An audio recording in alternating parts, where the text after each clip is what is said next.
Hello అండి, welcome to Telugu officers channel. ఇవాళ మనం నవంబర్ 3వ తేదీకి సంబంధించిన కరెంట్ అఫైర్స్ గురించి చూద్దాం. ఇవాల్టి మన ఫస్ట్ ఆర్టికల్ వచ్చేసి ఆదాయ అసమానతలకి సంబంధించి. మన భారతదేశంలో కేంద్ర ప్రభుత్వానికి ఆదాయం ఎలా వస్తుంది? ఇటు ప్రత్యక్ష పన్నులు, ఇటు పరోక్ష పన్నుల ద్వారా ఆదాయం వస్తుంది, అవునా? అయితే అందులో డైరెక్ట్ ట్యాక్స్ కిందికి ఇన్కమ్ ట్యాక్స్ అన్నటువంటిది, కార్పొరేట్ ట్యాక్స్ అన్నటువంటిది ఇవి వస్తాయి, అవునా? అలాగే ఇండైరెక్ట్ ట్యాక్స్ కిందికి ఏమొస్తాయి? జిఎస్టీ, కస్టమ్స్, ఎక్సైజ్ ఇవన్నీ ఈ ఇండైరెక్ట్ ట్యాక్సెస్ కిందికి వస్తాయి, అవునా? అయితే మనం చూస్తే మన దేశంలో డైరెక్ట్ ట్యాక్సెస్ ద్వారా వచ్చే ఆదాయమే ప్రతి సంవత్సరం దాదాపు 16 లక్షల కోట్ల వరకు ఉంటుంది. అందులో వ్యక్తిగత ఆదాయ పన్ను వాటానే దాదాపు 50% ఉంటుంది. అయితే ఇక్కడ మనం గమనించాల్సిందేంటి? రీసెంట్గా ఆదాయ పన్ను శాఖ అన్నటువంటిది కొన్ని వివరాలను చెప్పిందనమాట. ఏమని? ఇన్కమ్ ట్యాక్స్ రిటర్న్లు ఎవరైతే దాఖలు చేస్తారో వాటి సంఖ్య ఎంత, వాటి ద్వారా పన్ను చెల్లింపుదారులు అంటే ట్యాక్స్ కట్టే వాళ్ళు ఎంత ఆదాయం అనేటటువంటిది చెల్లించారు అన్నట్టుగా ఇది గనక మనం గమనిస్తే గత 10 ఏళ్లలో ఇది చాలా పెరిగాయి. రిటర్న్ల సంఖ్య కూడా ఇంతకుముందు 3.6 కోట్ల మంది ట్యాక్స్ రిటర్న్స్ అనేవి ఫైల్ చేస్తుంటే ఇప్పుడు అది 6.75 కోట్లకు పెరిగింది. అలాగే రిటర్న్లు సమర్పించిన వాళ్ళ ఆదాయాలు కూడా ఇంతకుముందు 24.3 లక్షల కోట్లుంటే అవి ఇప్పుడు దాదాపు 70 లక్షల కోట్లకు పెరిగాయి. ఇక్కడ మనం చూస్తే మొత్తం ఆదాయాలకి సంబంధించి కింద స్థాయిలో ఉండేటటువంటి 25% పర్సెంట్స్ని తీసుకుంటే వాళ్ళ వాటా ఇంతకు ముందు ఫర్ ఎగ్జాంపుల్ 2013-14 తీసుకుంటే అప్పటి నుంచి 2021-22కి సంబంధించి కనుక మనం చూస్తే 8.3% నుంచి 8.4%కి పెరిగింది. మధ్యతరగతిలో 74% మంది ఉంటే వాళ్ళ వాటా 75.8% నుంచి 77%కి పెరిగింది. అదే ఆ పై స్లాబ్లో ఉండేటటువంటి 1% వ్యక్తుల వాటా అన్నటువంటిది 16% నుంచి 14.6%కి తగ్గింది. ఇక్కడ మనం గమనించాల్సిందేంటి? ఈ పైనున్న 1% సంపన్నుల ఆదాయాలు వచ్చేసరికి 2013-14తో కంపేర్ చేస్తే 2021-22కి వచ్చేసరికి ప్రతి సంవత్సరం 13% పెరిగింది. ఇది గుర్తుపెట్టుకోవాలి. ఇందాక తగ్గింది అన్నాం కదా, ఎందుకు తగ్గింది అది కూడా చెప్తాను. దీనికి రీజన్ ఇన్ఫ్లేషన్గా చెప్తాం. ద్రవ్యోల్బణాన్ని గనక పరిగణిస్తే కిందంచెలో ఉండే 25% ప్రజల ఆదాయాలు అనేవి తగ్గుతూ ఉన్నాయి. కానీ ఇక్కడ గుర్తుపెట్టుకోవాల్సింది ఏంటి అంటే ప్రజల యొక్క ఆదాయాల్లో చాలా వ్యత్యాసం అనేటటువంటిది ఉంటుంది. మనం చూస్తే మన భారతదేశ జనాభాలో కేవలం 4% నుంచి 5% మాత్రమే ఈ ఆదాయ పన్ను రిటర్న్లు అనేవి సమర్పిస్తూ ఉన్నారు. వాళ్ళలో జీరో ట్యాక్స్ కట్టిన వాళ్ళ సంఖ్య తీసేస్తే పన్ను కట్టే వాళ్ళు కేవలం 1.6% నుంచి 2.15% మాత్రమే ఉంటారు. అంటే ఈ అతి తక్కువ మంది తమ రిటర్న్లో చూపించినటువంటి రాబడి కానీ ఆదాయ పన్ను గణాంకాలు కానీ వీటి ద్వారా మనం ప్రజల యొక్క స్థితిగతులు ఎలా ఉన్నాయి అనేసి మనం కొలవలేము. అంటే వీటన్నింటినీ పరిగణించాలి అంటే ఆ కుటుంబాల యొక్క సంపాదనల్ని కూడా మనం పరిగణలోకి తీసుకోవాలి, అంతేనా? అంటే ఫర్ ఎగ్జాంపుల్ ఒక కంపెనీకి సీఈఓ ఉన్నారు. ఆ సీఈఓ వేతనం సంవత్సరానికి ఒక 5 కోట్ల రూపాయలు అనుకుంటే ఆ ఫ్యామిలీలో ఇంకెవ్వరు జాబ్ చేయకపోయినా, ఎవ్వరు సంపాదించకపోయినా వాళ్ళందరి ఆర్థిక పరిస్థితి అనేది బాగానే ఉంటుంది, అవునా? ఇంకొక సైడ్ చూడండి, ఒక కుటుంబంలో 2 లేదా అంతకన్నా ఎక్కువ మంది సంపాదిస్తుంటారు. కానీ వాళ్ళకి ఫర్ ఎగ్జాంపుల్ సంవత్సరానికి ఒక 5 లక్షల నుంచి 10 లక్షలు వచ్చిందనుకోండి. అంటే ఎక్కువ మంది సంపాదిస్తున్నారు కాబట్టి ఆ కుటుంబ ఆర్థిక స్థితి బాగుంది అనేసి మనం చెప్పలేము. అంటే కుటుంబాల మొత్తం సంపాదన, వాళ్ళ యొక్క సంపద ఇవి ఆర్థిక అసమానతలు ఎలా ఉన్నాయి అనేసి తెలుసుకోవటానికి మనకి ఉపయోగపడతాయి. అయితే రీసెంట్గా ఆక్స్ఫామ్ ఇండియా రిపోర్ట్ ఏం చెప్పింది? మన దేశంలో దాదాపు 60% సంపద అన్నటువంటిది 5% మంది చేతుల్లోనే ఉంది అన్నట్టుగా చెప్పింది. గుర్తుపెట్టుకోవాలి. అలాగే గినీ ఇండెక్స్ అనేటటువంటిది మన దేశంలో ఇన్కమ్ ఇన్ఈక్వాలిటీని మెజర్ చేసేటటువంటి సూచి. మన నెక్స్ట్ ఆర్టికల్ చూడండి. జాతీయ విజిలెన్స్ వారోత్సవాలు లేదా విజిలెన్స్ అవేర్నెస్ వీక్ అనేసి పిలుస్తాం. అలా ఇప్పుడు ఎప్పటి నుంచి ఎప్పటి వరకు జరుపుకుంటున్నామంటే అక్టోబర్ 30వ తేదీ నుంచి నవంబర్ 5వ తేదీ వరకు మనము జాతీయ విజిలెన్స్ వారోత్సవాల్ని జరుపుకుంటూ ఉన్నాము. ఎందుకని అంటే పబ్లిక్ని అవినీతికి అగెనెస్ట్గా వాళ్ళకి అవేర్నెస్ని కల్పించాలి అన్నటువంటి లక్ష్యంతో మనము విజిలెన్స్ అవేర్నెస్ వీక్ని జరుపుకుంటూ ఉన్నాం. అయితే ఇక్కడ మనకేం తెలియాలి అంటే ఈ సంవత్సరం యొక్క థీమ్ ఏంటి అంటే say no to corruption, commit to the nation అన్నటువంటిది ఈ సంవత్సరం యొక్క థీమ్. అయితే అవినీతి కరప్షన్కి సంబంధించి ట్రాన్స్పరెన్సీ ఇంటర్నేషనల్ అన్నటువంటిది సిపిఐ అంటే కరప్షన్ పర్సెప్షన్ ఇండెక్స్ అనేసి పిలుస్తూ ఉంటాం. సిపిఐ 2023ని లాంచ్ చేయడం జరిగింది. అందులో మన భారతదేశం వచ్చేసరికి మొత్తం 40 ఇండెక్స్ పాయింట్స్ని సొంతం చేసుకుంది. గుర్తుపెట్టుకోవాలి, ఎన్ని పాయింట్స్ వచ్చాయి మనకి అంటే 40 ఇండెక్స్ పాయింట్స్ అనేది రావటం జరిగింది. అయితే కరప్షన్ అంటే ఏంటి? మనకున్నటువంటి పవర్ని అంటే పబ్లిక్ ఆఫీస్ని యూజ్ చేసుకొని పర్సనల్ బెనిఫిట్స్ అనేది చేసుకోవటం, దాన్నే కరప్షన్ అనేసి పిలుస్తూ ఉంటాము. అయితే కరప్షన్కి గల కారణాలు ఏంటండి మన దేశంలో? ఒకటి, గవర్నమెంట్ ప్రాసెస్లో ట్రాన్స్పరెన్సీ అనేది లేదు. అలాగే లీగల్ ఫ్రేమ్వర్క్ అనేది సరిగ్గా లేదు. ఇన్స్టిట్యూషన్స్ అనేవి సరిగ్గా లేవు. అలాగే శాలరీస్ తక్కువ ఉన్నాయి, ఇన్సెంటివ్స్ తక్కువ ఉన్నాయి. కాబట్టి డబ్బులు సరిపోక కొంతమంది కరప్ట్ ప్రాక్టీసెస్కి వెళ్తూ ఉంటారు. అలాగే రెడ్ టేపిజం అంటే ఏంటి? డిలే చేయటం అనమాట. ఈ డిలే చేస్తూ ఉండటం వల్ల ఈ కరప్షన్ అనేటటువంటిది పెరుగుతోంది. అంటే ఇదిగో మా పని తొందరగా చేసి పెట్టండి అనేసి కొంతమంది డబ్బులు ఇస్తూ ఉంటారు దానికి. అలాగే ఎక్కువ పొలిటికల్ ఇంటర్ఫెరెన్స్ అనేటటువంటిది అడ్మినిస్ట్రేషన్లో ఉంది, అదొక రీజన్. అలాగే కొన్ని చోట్ల కల్చరల్ ఫ్యాక్టర్స్ అంటే ఏంటి? చాలామంది డబ్బులు ఇస్తేనే అవుతుంది, ప్రతి ఒక్కళ్ళు డబ్బులు ఇస్తున్నారు కదా, నేను ఇస్తే ఏమవుతుంది అన్నటువంటి ఒక పర్సెప్షన్ అనమాట. అలాగే విజిల్ బ్లోయర్స్ ఎవరైతే ఉంటారో, అంటే ఎవరైతే ఈ కరప్షన్కి సంబంధించి అవినీతికి సంబంధించి బయటికి ఇన్ఫర్మేషన్ లీక్ చేస్తూ ఉంటారో వాళ్ళకి సరైన ప్రొటెక్షన్ అనేది మన దగ్గర లేదు. అలాగే సోషల్ ఎకనామిక్ డిస్పారిటీస్ అనేవి మన దగ్గర ఉన్నాయి. వీటన్నింటి వల్ల కరప్షన్ అనేది జరుగుతోంది. మరి దీని యొక్క ఇంపాక్ట్ ఏంటి? ఇటు పీపుల్ మీద, ఇటు పబ్లిక్ లైఫ్ మీద కూడా ఇంపాక్ట్ ఉంటుంది. క్వాలిటీ ఆఫ్ సర్వీస్ తగ్గుతుంది, ప్రాపర్ జస్టిస్ అనేది అందదు, హెల్త్ హైజీన్ అన్నటువంటిది తగ్గుతుంది. ఎందుకని హెల్త్ అండ్ హైజీన్ తగ్గుతుంది? కరప్షన్ అంటే ఫర్ ఎగ్జాంపుల్ రోడ్లు ఉన్నాయి, లేదంటే ఏవైనా నిర్మాణాలను నిర్మిస్తూ ఉన్నారు, ఆ టైంలో డబ్బులు ఇచ్చేసి చౌక అయినటువంటి వస్తువుల్ని వాడటం వల్ల ఫర్ ఎగ్జాంపుల్ మనం చూస్తున్నాం చాలా రోడ్లు అవి వేసిన 2 రోజులకే కొట్టుకుపోతూ ఉంటాయి. చాలా ఇళ్ళు అవి కట్టిన కొన్ని రోజులకే పడిపోతూ ఉంటాయి. సో ఇలాంటి వాటన్నింటి వల్ల ఇటు హెల్త్ హైజీన్ మీద కూడా చాలా ఎఫెక్ట్ అనేది ఉంటుంది. ఫర్ ఎగ్జాంపుల్ ఈ ఫుడ్ గ్రెయిన్ సప్లై ఉంటుంది, అందులో క్వాలిటీ అనేది చాలా తక్కువగా ఉండటం, డ్రింకింగ్ వాటర్ అనేది సరిగ్గా అవైలబుల్గా ఉండకపోవటం. అంటే ఏంటి? పైప్ లైన్స్లో ఎక్కడన్నా లోపాలు చోటు చేసుకొని అందులోకి కలుషిత నీరు అనేది రావటం, ఇలాంటివన్నీ కూడా కరప్షన్ వల్ల జరిగే అవకాశాలు అనేవి ఉన్నాయి. అలాగే దీనికి సంబంధించి జెన్యూన్ రీసెర్చ్ అనేటటువంటిది లేదు. ఒకవైపు ఇంకోవైపు ఏమో సొసైటీ మీద ఏంటి? గవర్నమెంట్ మీద రెస్పెక్ట్ అనేది పోతుంది. అలాగే వాళ్ళ మీద ఉన్నటువంటి నమ్మకం అనేది పోతుంది.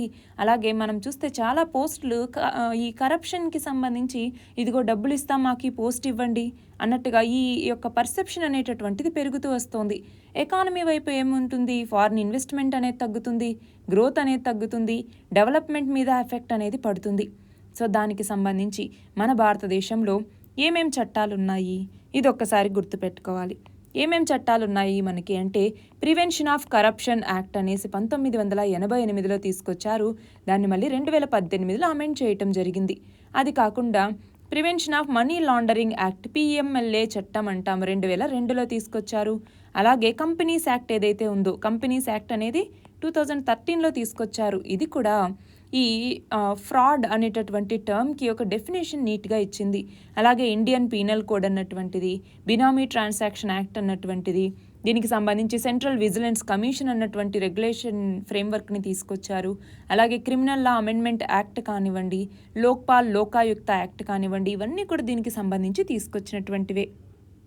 మన నెక్స్ట్ ఆర్టికల్ చూడండి, వాతావరణ మార్పులు అనేవి అగ్రికల్చర్ మీద ఎలా ఉంటాయి అన్నట్టుగా. ఇందులో భాగంగా మనం గమనించాల్సినటువంటిది ఒకటి, రెయిన్ఫాల్ ప్యాటర్న్లో చేంజ్ అనేటటువంటిది వస్తుంది. అంటే టైమింగ్, ఇంటెన్సిటీ, డిస్ట్రిబ్యూషన్ ఇవన్నీ చేంజ్ అవుతాయి అన్నమాట. దానివల్ల ఏమవుతుంది? కొన్ని చోట్లేమో కరువులు వస్తాయి, కొన్ని చోట్లేమో వరదలు వస్తాయి, కొన్ని చోట్లేమో విపరీతమైనటువంటి రెయిన్ఫాల్ అనేది అవుతుంది. దీనన్నింటి వల్ల కూడా అగ్రికల్చర్ ప్రొడక్టివిటీ మీద మనకి ఎఫెక్ట్ అనేది పడుతుంది. రెండవది, టెంపరేచర్ అనేటటువంటిది పెరుగుతుంది. ఎందుకని టెంపరేచర్ పెరిగితే అగ్రికల్చర్ మీద ఇంపాక్ట్ పడుతుంది అంటే, చాలా వరకు పంటలు అనేవి టెంపరేచర్ మరింత పెరిగితే ఆ పంట దిగుబడి అనేటటువంటిది అంతగా తగ్గుతుంది. అంతేకాదు ఆ పంటల యొక్క న్యూట్రిషనల్ వాల్యూ ఏదైతే ఉంటుందో, పౌష్టికాహార విలువలు అవి కూడా తగ్గిపోతాయి. అంతేకాదు మనం పెంచుకునేటటువంటి లైఫ్ స్టాక్ యొక్క హెల్త్, వాటి యొక్క ప్రొడక్టివిటీ, వీటి మీద కూడా చాలా స్ట్రెస్ అనేది పడుతుంది. మనం చూస్తే హీట్ వేవ్స్ ఏవైతే మన భారతదేశంలో వస్తూ ఉంటాయో అవి పంట దిగుబడుల్ని చాలా ప్రభావితం చేస్తాయి. ఫర్ ఎగ్జాంపుల్ వీట్ కానివ్వండి, రైస్ కానివ్వండి, ఇలా హీట్ సెన్సిటివ్ క్రాప్స్ ఏవైతే ఉంటాయో వాటి మీద చాలా ఎఫెక్ట్ అనేది ఉంటుంది. మూడవది ఇప్పుడు ఈ పెస్ట్ ప్యాటర్న్ అంటే చీడలు అలాగే పురుగులు అంటాం కదా, అవి అలాగే వ్యాధులు వీటన్నింటి యొక్క ప్యాటర్న్ అనేది మారుతుంది. క్లైమేట్ చేంజ్ ఇన్ఫ్లుయెన్స్ అనేది వాటి మీద పడుతుంది. దాంతో మనం ఇప్పటిదాకా అగ్రికల్చరల్ పెస్ట్ మేనేజ్మెంట్ ఏదైతే చేస్తున్నామో దానికి చాలా సవాళ్ళు అనేవి ఎదురవుతాయి. అలాగే వాటర్ స్కేర్సిటీ అనేది వస్తుంది. అగ్రికల్చర్కి ముఖ్యంగా కావాల్సినటువంటిది వాటరే. చాలా పంటలు ఇరిగేషన్ మీదే డిపెండ్ అవుతాయి. మరి వాటర్ స్కేర్సిటీ వచ్చిందనుకోండి, అప్పుడు ఏమవుతుంది, ఆ క్రాప్ అనేది డ్యామేజ్ అవుతుంది. అలాగే క్రాపింగ్ ప్యాటర్న్స్ అనేవి మారతాయి. అంతేనా? ఫర్ ఎగ్జాంపుల్ రెయిన్ఫాల్ అనేది, ఫర్ ఎగ్జాంపుల్ మాన్సూనే తీసుకోండి. మాన్సూన్ ఈసారి రావటం అనేటటువంటిది ఋతుపవనాల రాక ఆలస్యం అనేసి మనం చాలాసార్లు న్యూస్లో చూసుంటాం. అంతేకాదు ఋతుపవనాలు ఆలస్యం అవటం వల్ల పంటలు కూడా లేట్గా మొదలు పెట్టారు అనేసి వింటూ ఉంటాం, అవునా? సో అదొకటి. ఎక్స్ట్రీమ్ వెదర్ ఈవెంట్స్ అనేవి పెరిగిపోతాయి. ఫర్ ఎగ్జాంపుల్ సైక్లోన్స్, స్టార్మ్స్ ఇలాంటివన్నీ పెరిగితే ఏమవుతుంది, దానివల్ల పంట అనేది నష్టపోతాము. అంతేనా? చూడండి ఇక్కడ ఏమిచ్చారు, డిసీజ్ సివియారిటీ అనేది పెరుగుతుంది, ఈల్డ్ అనేటటువంటి తగ్గుతుంది, అంటే దిగుబడి అనేది తగ్గుతుంది, న్యూట్రిటివ్ క్వాలిటీ అనేటటువంటిది తగ్గుతుంది అన్నట్టుగా చెప్పారు. సో ఇవన్నీ కూడా అగ్రికల్చర్ మీద ఉండేటటువంటి ఇంపాక్ట్సే. మరి ఏం చేయాలి, ఇంటెన్సివ్ అగ్రికల్చర్ వైపుగా వెళ్ళాలి.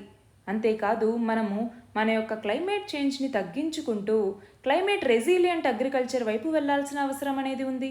అలాగే ఇంటర్ క్రాపింగ్ అనేది చేయటం, ఆగ్రో ఫారెస్ట్రీ వైపు వెళ్ళటం, అంటే డ్రాట్ టాలరెంట్ మిల్లెట్స్ ఏవైతే ఉంటాయో వాటిని మరింతగా ప్రమోట్ చేయటం, క్లైమేట్ స్మార్ట్ అంటాం.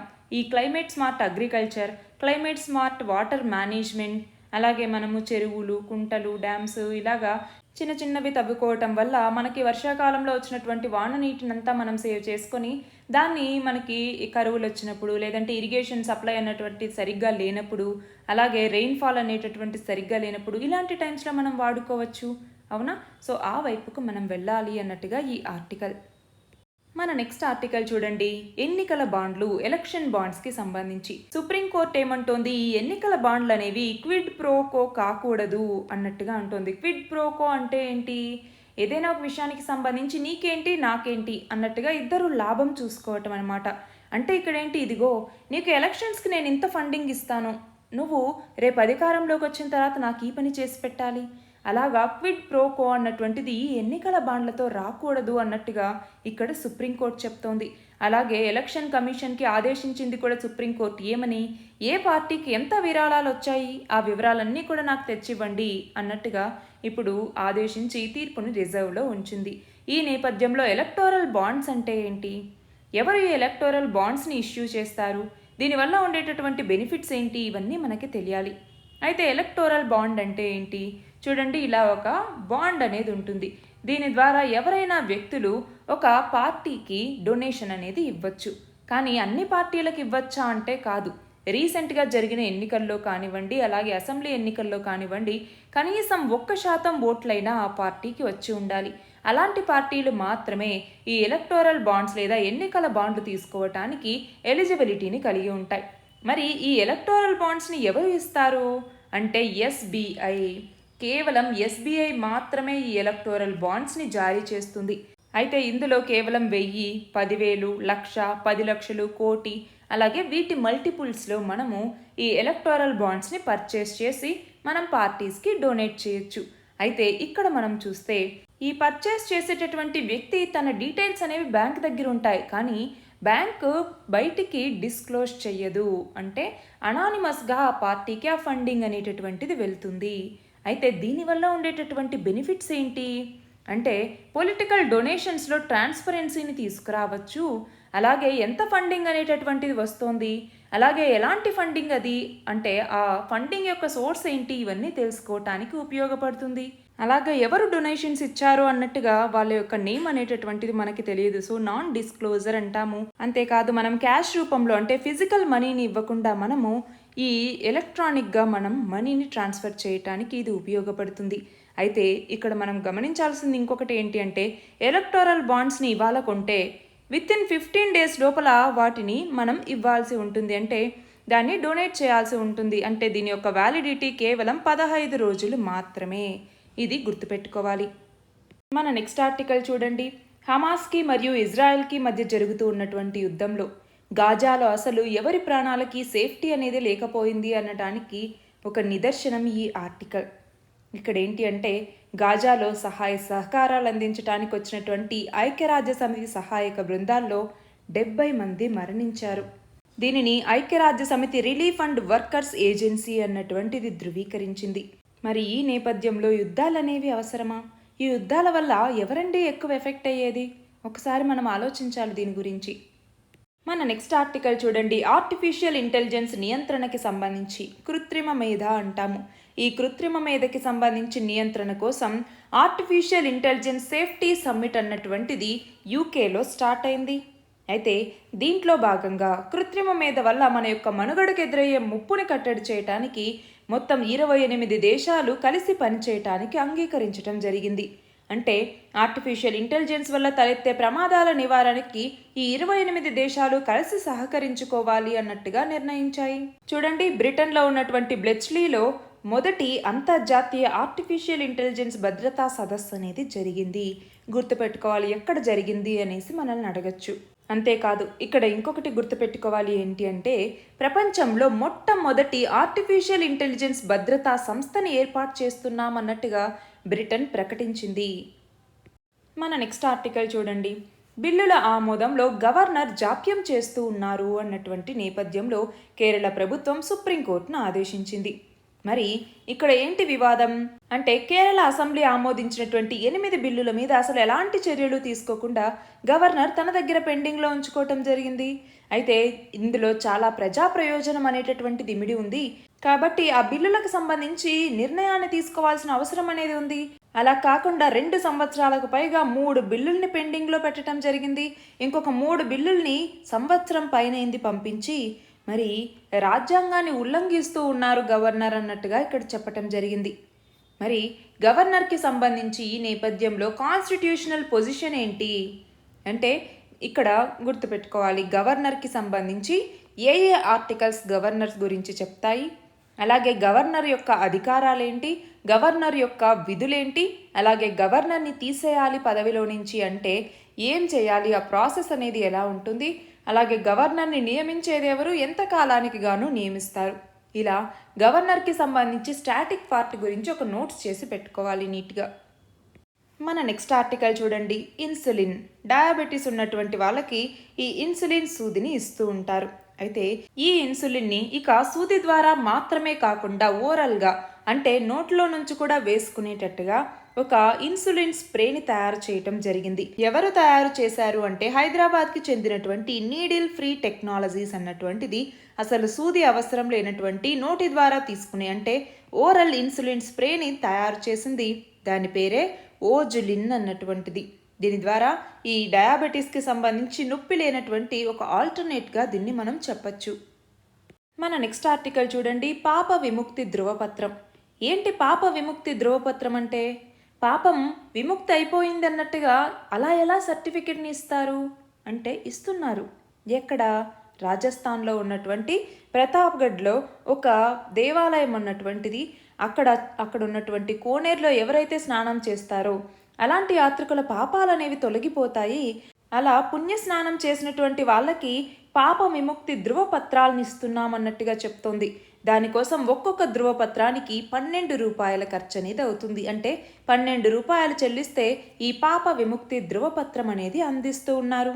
అయితే ఈ టెంపుల్ ఎక్కడ ఉంది అంటే దక్షిణ రాజస్థాన్లో ఉన్నటువంటి గొటమేశ్వర్ మహాదేవ్ మందిర్.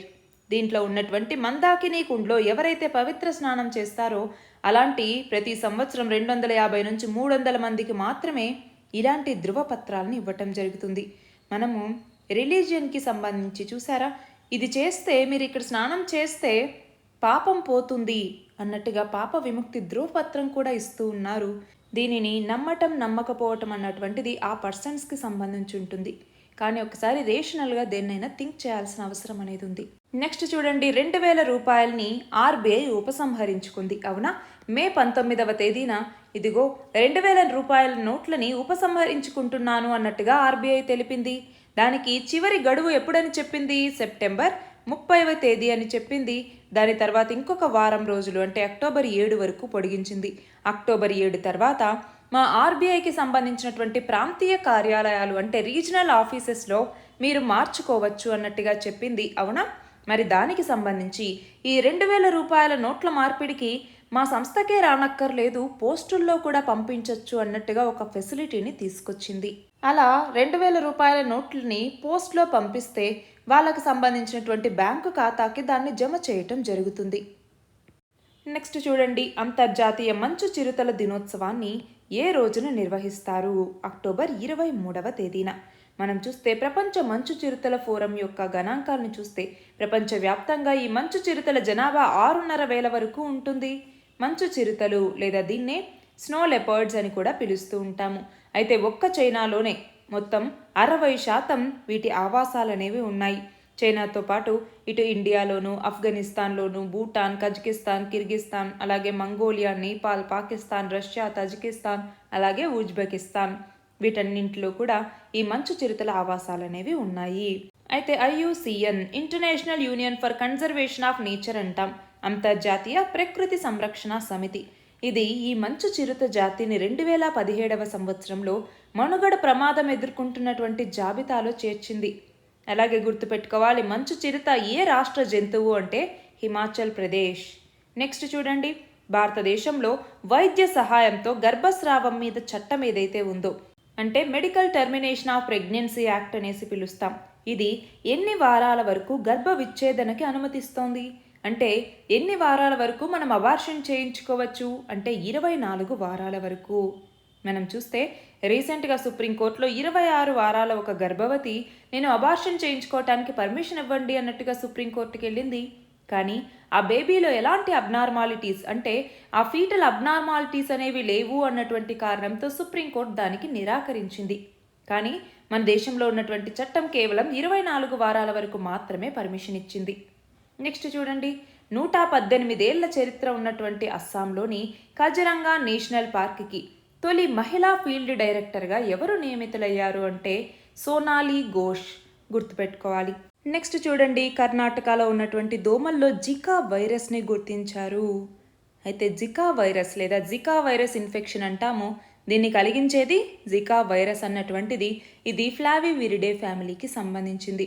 ఇది ఒక ఇన్ఫెక్టెడ్ ఫీమేల్ మస్కిటో, అందులోనూ ఎస్పెషల్గా ఏడిస్ అజిప్టీ కానివ్వండి, అలాగే ఏడిస్ ఆల్బోపిక్టస్ కానివ్వండి, ఈ రెండింటిలో ఏదైనా ఒక దోమ ద్వారా ఎక్కువగా ట్రాన్స్మిట్ అవుతూ ఉంటుంది. దీనిని మొదటిసారిగా 1947వ సంవత్సరంలో ఉగాండాలో మంకీస్లో ఐడెంటిఫై చేయటం జరిగింది. దాని తర్వాత హ్యూమన్స్లోనేమో 1952లో గుర్తించారు. నెక్స్ట్ ఆర్టికల్ చూడండి, ప్రకాశం బ్యారేజ్. ఎక్కడ ఉంది ప్రకాశం బ్యారేజ్ అంటే విజయవాడలో ఉంది, ఆంధ్రప్రదేశ్లో. అవునా?